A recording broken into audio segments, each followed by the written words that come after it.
What was his opinion of America? I'd say it was mixed, to be honest. I think he was very, very grateful for the safe harbor that America offered him.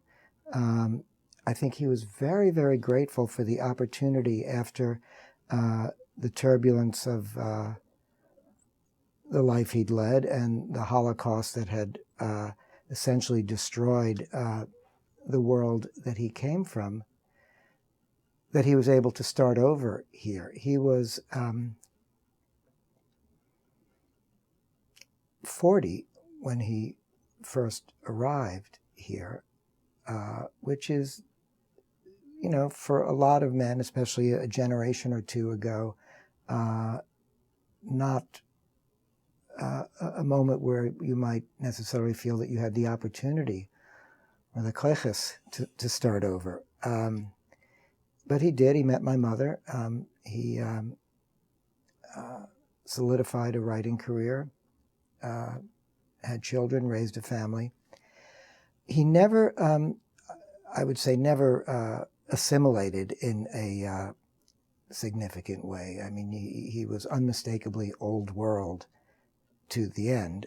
He spoke English reasonably well, but always with a thick Yiddish accent, and he'd mix in some, you know, English, Yiddish, Polish, French, a little bit of everything. So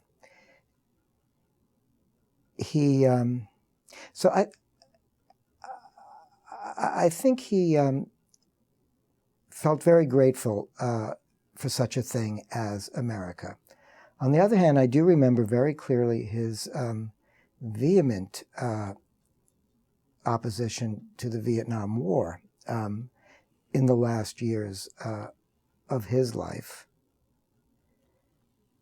and his, frankly, virulent dislike of Lyndon Johnson.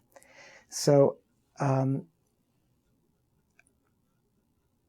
I think I wouldn't describe him as you know, a great American booster or a patriot of that sort, but I think he was grateful to this country for giving him an opportunity to survive the war and to start over.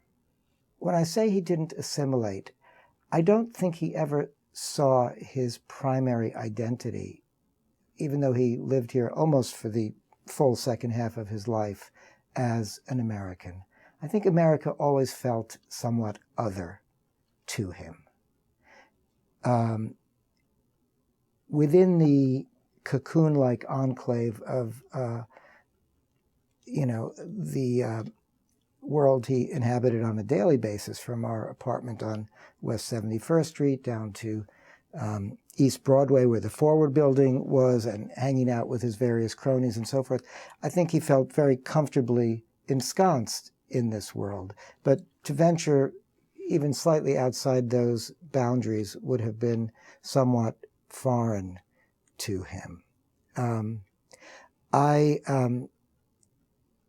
used to think of various people in my family, uncles, other relatives, as Americans. I thought of my mother as American. My father was not American. He wouldn't have identified himself as such, and I never thought of him primarily as American. Is there another identity that you know, when describing your father, would have used? Yeah, Jewishness was the central fact of his existence. Not a religious man, not an observant man, but deeply, deeply Jewish in his interests, his preoccupations, his sense of his place in the world. Not difficult to understand given what had happened in Europe, that he identified entirely with being Jewish and with Yiddishkeit, with Yiddish culture, language, tradition, so forth.